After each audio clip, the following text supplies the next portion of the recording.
Halo semuanya, kembali lagi dengan gua Baim. Ya, walaupun video kemarin nggak ada yang nonton, walaupun masih nol ya, tapi gak apa-apa.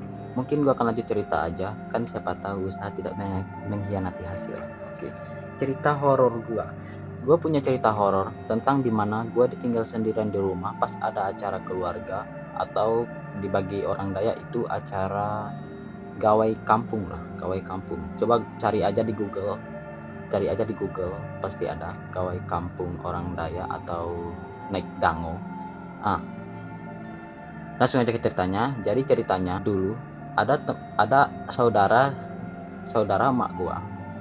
Bukan saudaranya tapi sepupu gua yang dari saudara emak gua ngechat abang gua bahwa katanya di kampung dia sedang melaksanakan naik dango.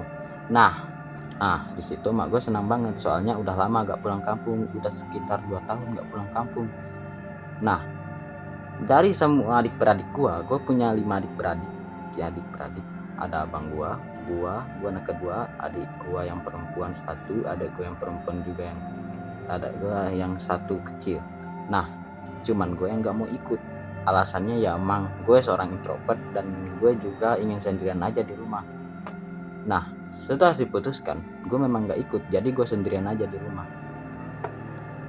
Nah, setelah 1 hari berkemas, jadi mak gue dan saudara-saudara gue yang lain akan berangkat tuh pergi ke Gaigdango di kampung yang agak jauh, kurang lebih perjalanan kalau bisa ditempuh dulu kalau nggak salah sekitar 3 sampai 5 jam perjalanan, tergantung kecepatan juga sih.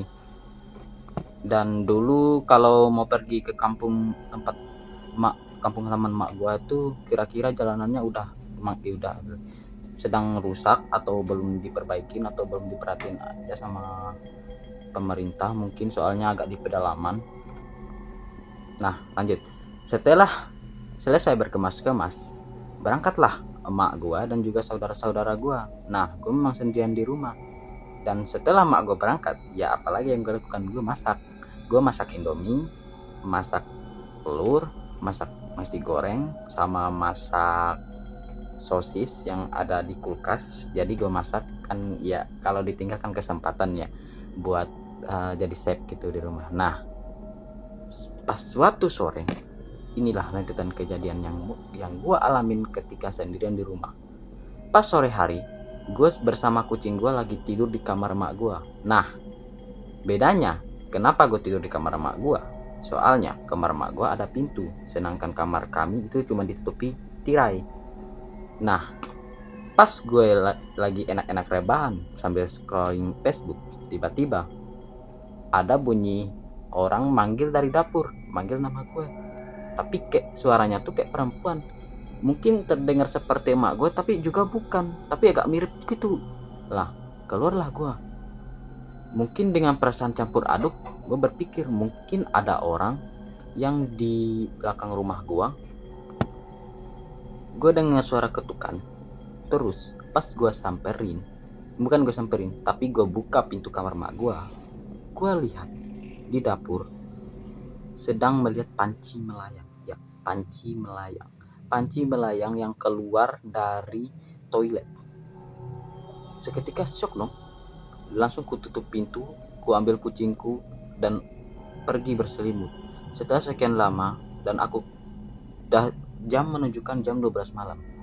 Nah, ketika jam 12 malam, gue ini kebelet kencing. Jadi gue ambil kucing gue bangunkan, namanya juga agak takut sedikit setelah kejadian tadi kan. Gue ambil kucing gue, terus gue ajak dia ke WC dan ya gue kencing. Setelah gue kencing dan kembali, rasanya ada yang nepuk pundak gue. Tapi gue di situ gak berbalik, soalnya gue juga tahu tempat rumah kami itu memang angker. Soalnya itu ngadap kuburan di depan, walaupun agak jauh sih, tapi memang dekat kuburan aja di depan. Nah, pas itu sesuatu nepuk pundak gue langsung pergi ke kamar sambil gak mau lihat ke belakang. Ya, kenapa gue gak mau lihat ke belakang? Ya, soalnya gue udah tahu. Kan gue orang Dayak, gue juga termasuk orang yang agak peka sama yang gini.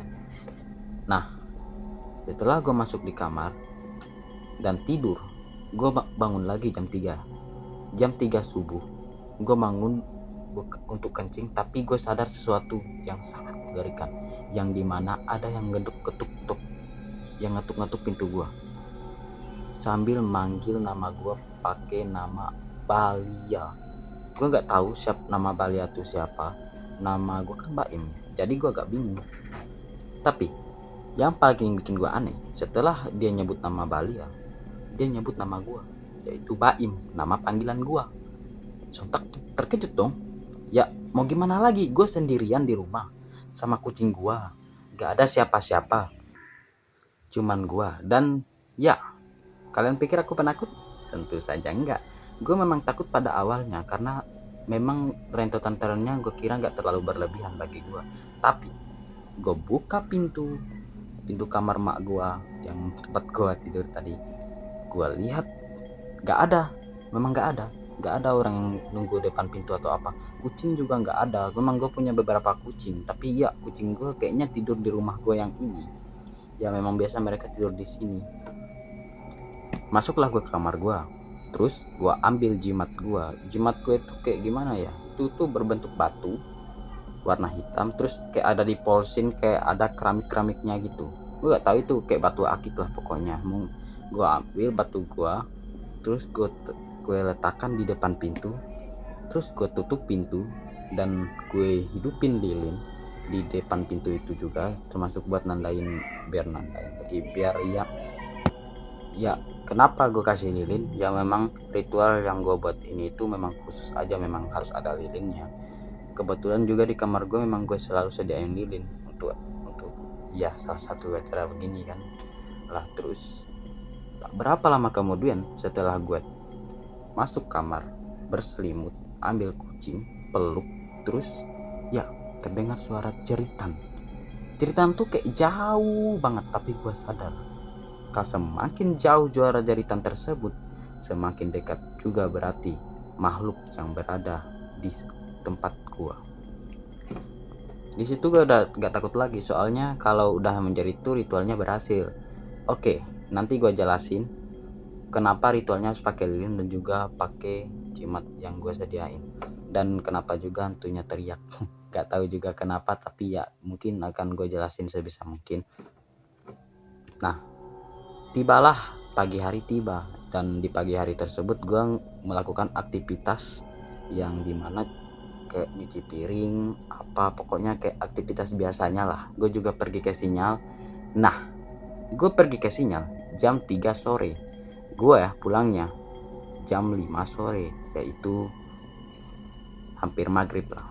Nah, pas hampir maghrib tersebut itu kan kalau nggak salah itu memang ngelewatin sinyal yang emang di tempat gue emang sinyal agak susah kalau nyari sinyal 4G atau apa itu. Ini kalau sinyal nempel cuman buat nelpon doang ya mungkin nggak perlu pergi jauh-jauh. Nah, karena sinyal tempat gue itu di bukit, ditambah lagi ngelewatin kuburan, 2 kuburan, cuman 2 ya, dan ya agak ngelewatin hutan juga sih. Ya gue pulang, terus pas gue pulang dan gak lama kemudian gue ngerasa ada yang naikin motor gue. Di situ gue mulai panik dong, soalnya kan gimana mungkin perjalanan pulang masih agak jauh, hari juga udah mulai gelap dan ya maghrib. Dan di situ gue mencoba menenangkan diri, gue jalan aja. Ya memang agak berat tuh motor, agak berat.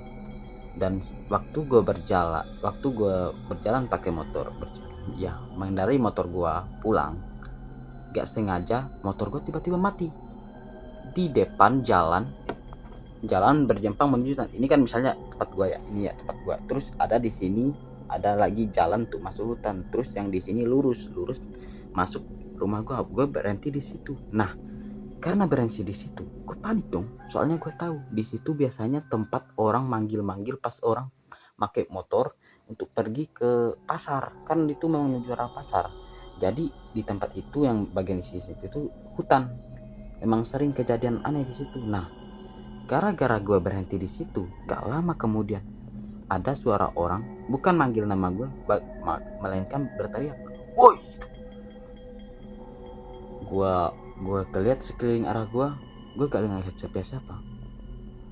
Ya gue tahu itu bukan manusia, dan nggak berselang lama motor gue hidup, lampunya juga hidup. Ya udah, gue langsung gas, langsung pergi dari tempat itu, dan pulangnya mungkin udah malam jam 6. Soalnya mungkin sekitar 5 menitan lah gue ngeseret motor gue ke agar pokoknya jalan. Nah setelah itu pas gue pulang di rumah nggak ada terjadi apa-apa, dan gue mandi seperti biasa, ambil batu, ambil lilin, terus gue tekat di sini. Beberapa saat gue masuk ke dalam kamar, gue mendengar ada suara bayi nangis sama bayi ketawa. Lah, di rumah gue kan gak ada bayi. Itu di pikiran gue, karena gue orangnya gak bisa positive thinking kayak biasanya orang-orang pada umumnya. Jadi ya gue udah tahu itu mungkin bukan manusia. Ya gue biarin aja. Tapi makin lama itu suara tangis makin kuat.